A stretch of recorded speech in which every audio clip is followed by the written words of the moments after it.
I have a special message from Mr. Gabriel Ogbeichie, the CEO and chairman of Rain Oil.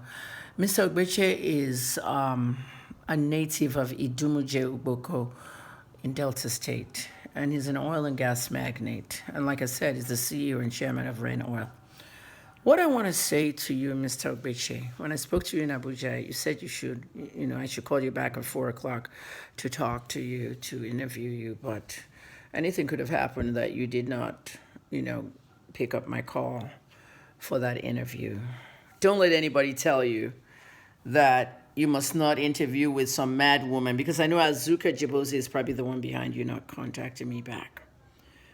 Azuka Jebose, what do you want? You're a failed journalist, you're a fugitive, and you're a convicted drug dealer.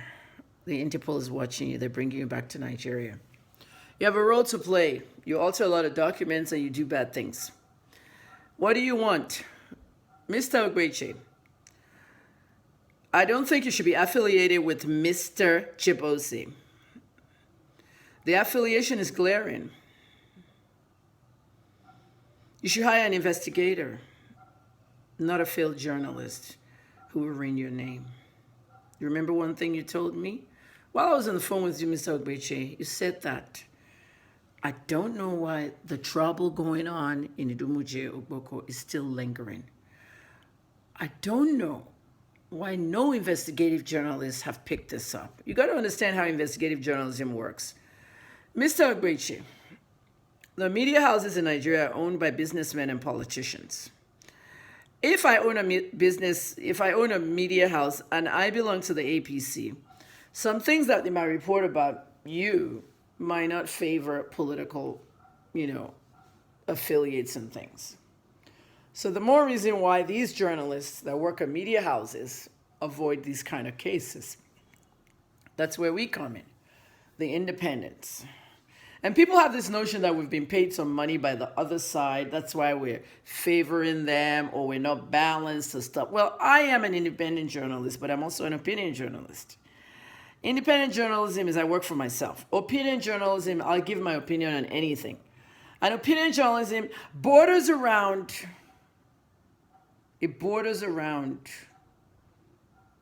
defending media freedom.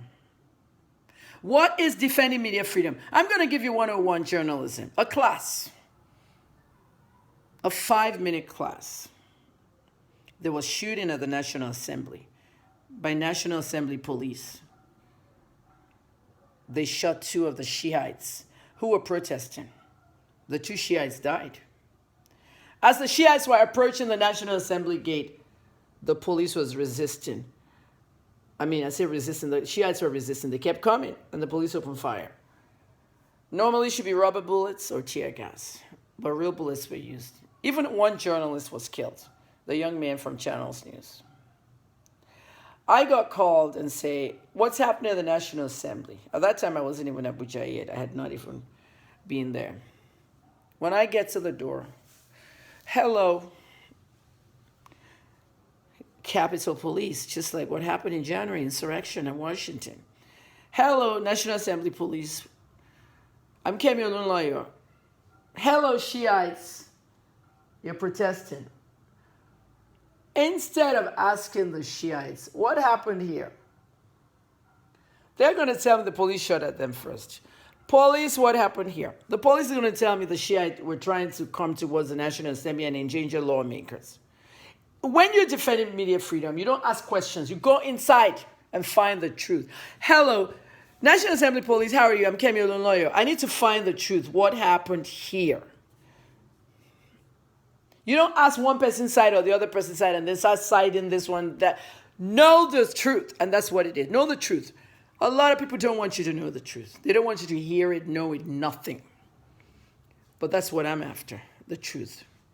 Whatever you guys want to do with your fighting over the land and everything, Mr. Nwoko has been exonerated of this land grabbing issue. Okay, it's in the Premium Times. I read it in there. Premium Times is a Nigerian newspaper. They do a lot of investigative journalism. And I know they went down there to Idumuje. There's so much money I have to be traveling over there. You know what I mean? There's insecurity in Nigeria. And I'm not a media house. I'm one journalist. Doesn't mean that I have to be in Iraq. When something is happening in Baghdad, I can know through news wires. But in a case like this, after all the investigations and everything going on, Premium Time said he's been exonerated. Now, they don't want to believe that because they think that Ned Nwoko has paid the cops. He shared brown envelopes with the cop. Everything is not brown envelope. Listen to the truth, absorb it. I'm doing my work. I'm not working for anybody. If I want to interview Ned, I interview Ned. If I want to put something out and I ask him, just to be sure that this is real, this is that. The people I'm working with in this investigation are many, and I'll call them anytime I want, day or night. I'm serious. If I can't call them or wake them up, their WhatsApp will signify the notification for them that I'm asking a question. Mr. Ogbeichie has not talked to me at all. So don't come telling me, why haven't I interviewed Gabriel Ogbeichie? That's my answer to that. You defend media freedom, you go and look for the truth. If you want to give an opinion, you give an opinion. Like what I said on City Talks today, the 26th of June, 2021. I was on City FM with Dr. Ruben Abati, a prominent journalist who was the spokesperson to President Jonathan and also the host of the morning show on Arise News. Dr. Abati said to me, sometimes when you give an opinion, okay, it can affect a court case, especially people like me, Kemi Olunloye. I'm an influencer, a top one, and I'm an investigative journalist. I was talking about the Ogbeichie case, the Nollywood star accused of rape and molestation of a young kid. If that case is in court and there's a gag order, then no journalist can report or say anything. But there's no gag order. And I'm an independent journalist. I can be anywhere in the world reporting it. Are they going to come and carry me in London, in America, or somewhere? No. So let's know how this is done. I will continue with Idumije Ogboko during the week. But these 4 videos, I want you to watch it very carefully and know what's going on, because this is going on in your village too, and you just don't know it. Summary. A small village in Delta State. Everybody in Nwoko. One is parading himself as the king. At the end of the day, Gabriel Ogbeichie, Ned Nwoko, all these people want to be involved in their town, their village, their people's lives. But who is sponsoring who? We have 3 people that are dead. 1 key eyewitness who heard an attempt to assassinate Ned. Another person wants to become the Yase of the kingdom. A power struggle in the royalty area. But most importantly, the death of a young man from Benue State and the disposal of his body. Did you hear me? Did you hear what I said? Why am I so passionate? I'm doing an investigation. That's what I work. That's what I do. The disposal of the body of Cyprian Komoru, 25 years old. Please let me tell you something. If I take a tissue, I don't have one here, and I blow my nose with that tissue, there are 2 places I can put it. I can throw it in the waste paper basket, or I can throw it in the toilet and flush it. Me personally, because there's mucus in it, it wouldn't go in my waste paper basket. Because it's not a sanitary waste paper basket. Some waste paper basket you can throw medical waste and stuff. I will more than likely dispose it in the toilet. That's what they call disposal.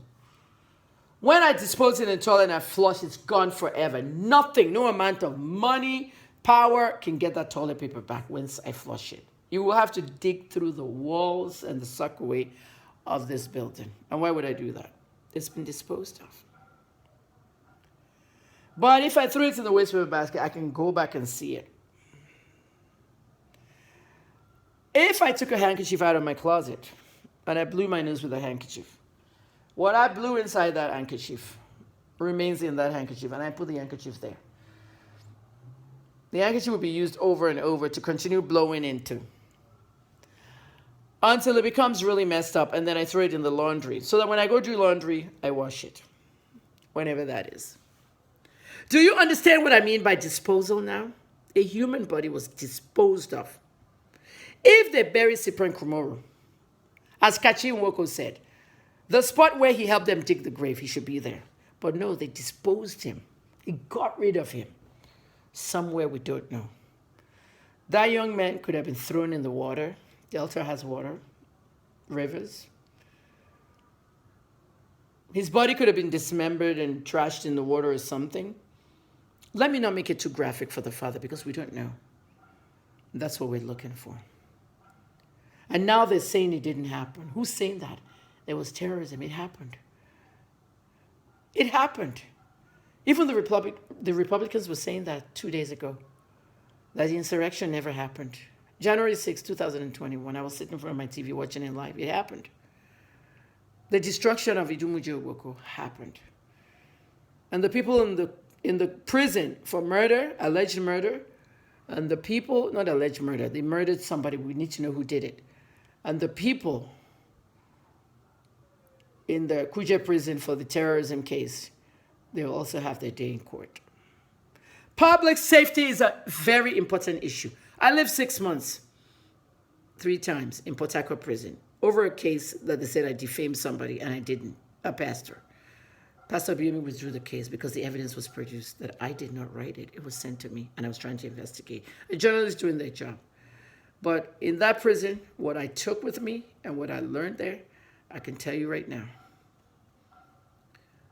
that if you're found guilty, I have lived with the most dangerous Nigerians. You must stay back there behind bars. I'm Dr. Kemi Olunloyo, investigative journalist. 26th of June, 2021. IJ Idumuje Ogboko. Click the hashtag, follow the story. This is not about siding with anybody. This is not about Ned Nwoko.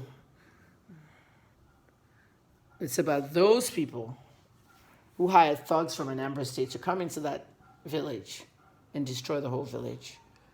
And in the mayhem, 2 people died. No witnesses are dead.